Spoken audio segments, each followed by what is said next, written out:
Thank you, Mr. Speaker.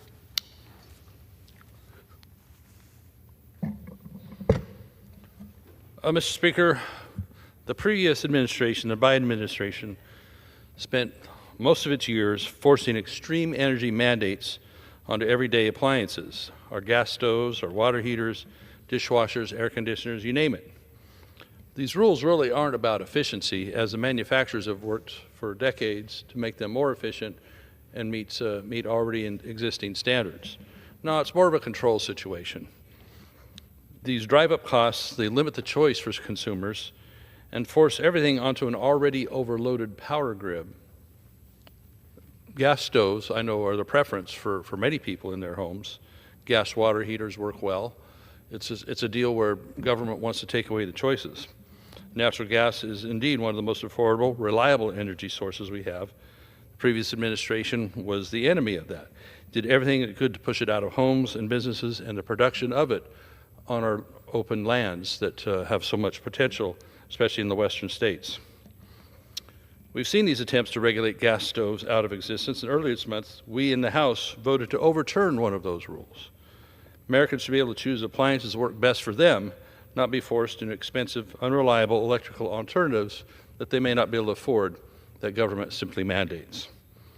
The push to electrify everything is reckless. In my home state of California, for example, they want to take away lawnmowers, leaf blowers, even, get this, generators. Now, when the power goes off, that means the power's off, the electricity's off. So what are you supposed to run a generator on if you need to, especially for a couple days, to keep your freezer going, things like that? It doesn't make any sense. The electrical grid is already struggling to keep up. These mandates pile even more demand onto it while shutting down traditionally energy sources that actually work. Where's the electricity going to come from? My home district in Northern California, they've torn out 4 hydroelectric dams, and they have their sights on many others. In Mendocino County, they are looking at what's called the Scott Dam, Lake Pillsbury, that generates some electricity, is also important for agriculture. It's a constant push to remove water storage. In California, we lost one nuclear power plant due to an incredible amount of regulations to keep it going. That's one in San Diego, San Onofre. And we're barely holding on to the one in San Luis Obispo, which represents 9% of the power grid. San Diego also represented 9% of the grid at that time. Has to be made up for with solar panels and windmills, which the solar one that they have in Ivanpah, they're going to decommission pretty soon because it's not working very well. So you force your way into this electricity grid need, you're going to find yourself that you're going to be running out, because at the same time they mandate this, they mandate taking away the generation. So we have rolling blackouts in California, skyrocketing energy prices, and warnings, get this, not to charge your state-mandated electric car because the grid can't handle it at certain hours.